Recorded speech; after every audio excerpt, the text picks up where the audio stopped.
Ma sœur a suivi les astuces des marabouts TikTok. Elle n'est plus parmi nous au jour d'aujourd'hui. Asseyez-vous et écoutez très bien cette histoire-là. Parce qu'il y a des gens ici, ils voient ce qui se passe sur TikTok et ils réalisent ça, comme si c'était dans un film. Donc, asseyez-vous, ouvrez bien vos oreilles et vous écoutez. C'est l'histoire d'une abonnée et ça se passe au Congo, Brazzaville. Donc, l'histoire, c'est que quoi? Bon, je me mets dans la peau de la sœur ou je sais pas, bref, je vais expliquer au feeling.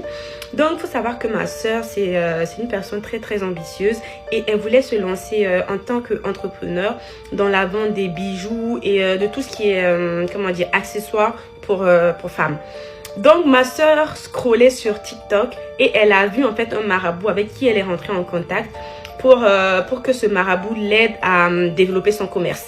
Donc, elle a échangé avec le marabout pendant longtemps et il lui a donné des trucs à faire. Il lui a dit, tu vas donner des fruits. Bon, après, je vais pas expliquer en détail leur échange, mais la partie la plus importante, c'est que, en fait, on lui a dit d'aller donner des fruits, des bananes au fleuve qui est à côté de chez elle, pas très loin en tout cas de chez elle, et une fois dans la semaine. Donc ça s'est déroulé comme ça. Ma soeur partait donner les fruits là, elle partait donner ça à l'esprit en fait du fleuve. Donc ça se déroulait une fois par semaine et au fil du temps, ma soeur a constaté que ses activités commencent à fructifier. Son commerce marche, elle avait de la clientèle, elle commençait en tout cas à se faire pas mal d'argent et a même élargi son commerce.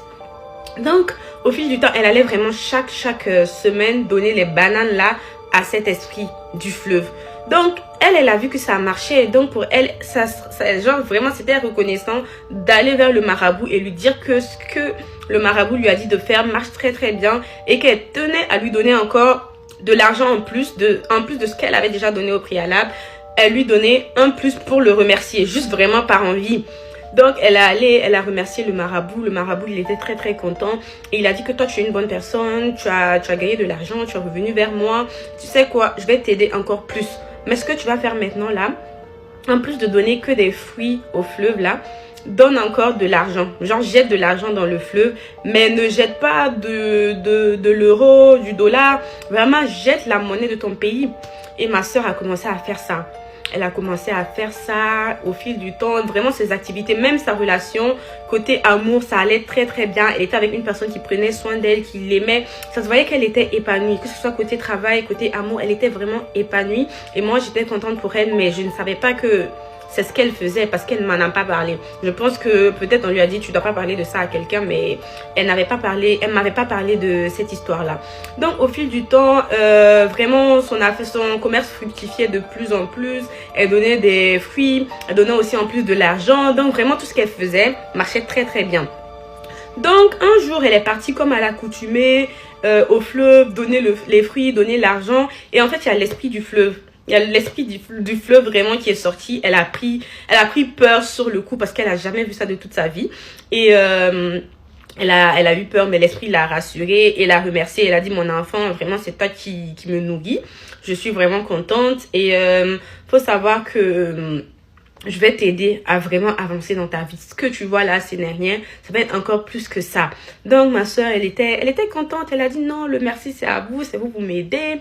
Tout ça, tout ça. Maintenant, l'esprit du fleuve lui a donné un bracelet et a dit que maintenant, si tu veux me parler, tu veux rentrer en contact avec moi, tu n'as pas forcément besoin de venir ici au fleuve via le bracelet. On peut se connecter directement. On peut parler, quoi. Donc, ma soeur a dit, d'accord, il n'y a pas de souci, tout ça, tout ça. Donc, elle a continué à faire ce qu'elle faisait, tout ça. Et même, elle a dit que souvent, elle discutait avec l'esprit par rêve. Genre, elle dormait, elle rêvait, et en fait, l'esprit venait, et elle parlait, mais en fait, c'est dans son rêve, mais ça se passe réellement. C'est vraiment une conversation qui se passe, mais vraiment dans un rêve, ou par le bracelet, c'était bien. Vraiment, sa vie, elle ne se plaignait pas. Elle pouvait que remercier ces esprits-là. Donc, maintenant, vint le jour où le copain à ma soeur, en fait, organise son anniversaire surprise et lui demande en mariage. Ma soeur, très, très contente. Dans sa vie, tout va bien. Donc, elle accepte vraiment sans hésiter. Et elle était contente. Et quelques jours plus tard, il y a l'esprit en fait qui apparaît dans son rêve, qui est très très énervé. On t'a demandé un mariage, est-ce que tu as demandé notre accord avant? Ma soeur a dit non. Maintenant l'esprit était très très fâché, que tu peux pas faire ça sans ne pas demander notre accord. Maintenant ma soeur a dit non, je ne savais pas que ça se passait comme ça. Donc l'esprit a dit que non, non, non, que vraiment tu vas payer pour ça. Je suis très très fâchée. Et ma soeur aussi a pris peur. Je vous raconte la suite dans la partie 2. Parce que c'est là maintenant le film commence.